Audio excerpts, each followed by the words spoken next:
کہ شاید اس وقت کوئی ایسی وبا پھیل گئی تھی فوج میں۔ مطلب 60,000 کی پوری فوج اس طرح سے تباہ ہو گئی۔ سورس کے مطابق یہ تو بڑی ہی ڈرامیٹک شکست ہوئی۔ سورس یہی کہتا ہے فوج کا بڑا حصہ اسی طرح ہلاک ہو گیا، جو کچھ بچے وہ بے حواس ہو کر یمن کی طرف بھاگے۔ ابراہا کی وہ اتنی بڑی فوج جس کے ساتھ وہ مکہ فتح کرنے آیا تھا، سورس کے مطابق وہ پوری طرح تباہ ہو گئی۔ اس واقعے کے فوراً بعد مکہ اور قریش پر کیا اثر پڑا؟ ان کی پوزیشن پر سورس اس حوالے سے کیا بتاتا ہے؟ یہ واقعہ تو قریش کے لیے ایک زبردست ٹرننگ پوائنٹ ثابت ہوا، جیسا کہ سورس واضح کرتا ہے۔ جب اس فتح کی خبر پورے عرب میں پھیلی تو قریش کی دھاک بیٹھ گئی۔ دھاک بیٹھ گئی؟ جی، ان کی عزت، ان کا وقار بے پناہ بڑھ گیا۔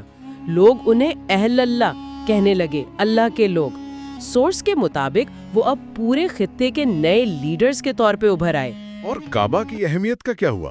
سورس بتاتا ہے کہ کعبہ کی اہمیت تو پہلے سے بھی کئی گنا بڑھ گئی۔ اس واقعے کے بعد پورے عرب سے لوگ پہلے سے کہیں زیادہ تعداد میں حج اور طواف کے لیے مکہ آنے لگے۔ تو اس سے مکہ کی اکانومی کو بھی فائدہ ہوا ہوگا؟ بہت زیادہ۔ تجارت میں زبردست اضافہ ہوا۔ ہر سال جو وہاں مشہور عکاظ کا میلہ لگتا تھا، جس کا ذکر سورس میں ہے، وہ اور بھی زیادہ شان سے لگنے لگا۔ مکہ والوں کی دولت میں کئی گنا اضافہ ہو گیا۔ تو ایک طرح سے یہ جو ناکام حملہ تھا، یہ الٹا مکہ اور قریش کے لیے عروج کا باعث بن گیا، سورس کے مطابق۔ بالکل، اور سورس اس سلسلے میں کچھ اور دلچسپ واقعات کا بھی ذکر کرتا ہے جو اسی سال ہوئے۔ ہم اثر واقعات اچھا، جیسے کہ ایک تو یہ کہ ایران کا سب سے بڑا آتش کدھا تھا فائر ٹیمپل، کہا جاتا ہے اس کی آگ ہزاروں سال سے جل رہی تھی۔ سورس کے مطابق وہ آگ اسی سال اچانک بجھ گئی۔ 1000 سال پرانی آگ بجھ گئی اسی سال؟ واقعی عجیب اتفاق ہے۔ اور دوسرا واقعہ؟ دوسرا اور شاید سب سے اہم جس کا ذکر سورس کرتا ہے وہ یہ ہے کہ اسی سال، جسے اب ہم عام الفیل کہتے ہیں، مکہ میں ایک یتیم بچے کی پیدائش ہوئی جن کا نام محمد صلی اللہ علیہ وسلم تھا۔ سبحان اللہ۔ تو آئیے اس ساری گفتگو کو، اس تفصیل کو سمیٹتے ہیں۔ ہم نے دیکھا کہ یہ سورس کیسے بیان کرتا ہے کہ ابرہا نے پہلے مکہ کی مرکزیت سے حسد کی، پھر سنا میں ایک مقابل کلیسا بنایا جو ناکام رہا۔ جو ناکام رہا، پھر 60,000 کی فوج لے کر کعبہ گرانے آیا۔ سورس عبد المطلب کے اس اعتماد بھرے جواب کا ذکر کرتا ہے۔ پھر حملے کے دن سورس کے مطابق ہاتھی رک گیا، پرندوں نے کنکریوں سے حملہ کیا، فوج تباہ ہو گئی۔ جی، اور اس کے نتیجے میں سورس بتاتا ہے قریش کا وقار بڑھا، مکہ کی اہمیت بڑھی، خوشحالی آئی۔ جی، یہ کہانی جیسا کہ اس سورس میں پیش کی گئی ہے، یہ صرف ایک فوجی مہم کی ناکامی سے بڑھ کر ہے۔ سورس اس کے بہت گہرے اثرات کی طرف اشارہ کرتا ہے کہ کیسے ایک واقعے نے ایک پورے خطے کی تاریخ کا رخ بدل دیا، قریش کو ایک بالکل نئی پوزیشن دے دی، اور آخر میں اپنے سننے والوں کے لیے ایک سوال چھوڑ جاتے ہیں اسی سورس کی بنیاد پر۔ یہ واقعہ جسے اس سورس میں ایک معجزاتی رنگ دیا گیا ہے، اور پھر اسی سال نبی کریم صلی اللہ علیہ وسلم کی پیدائش کا ہونا، جیسا کہ سورس نے ان دونوں کو جوڑا ہے، یہ جزیرہ نما عرب کی آنے والی تاریخ کے لیے کیا معنی رکھتا تھا۔ یہ غور کرنے کی بات ہے کہ کس طرح ایک فوجی شکست نے اس سورس کے بیان کے مطابق ایک شہر اور ایک قبیلے کی قسمت کو بدلا اور ایک نئے دور کی، ایک نئے مذہبی اور سیاسی دور کی بنیاد رکھ دی۔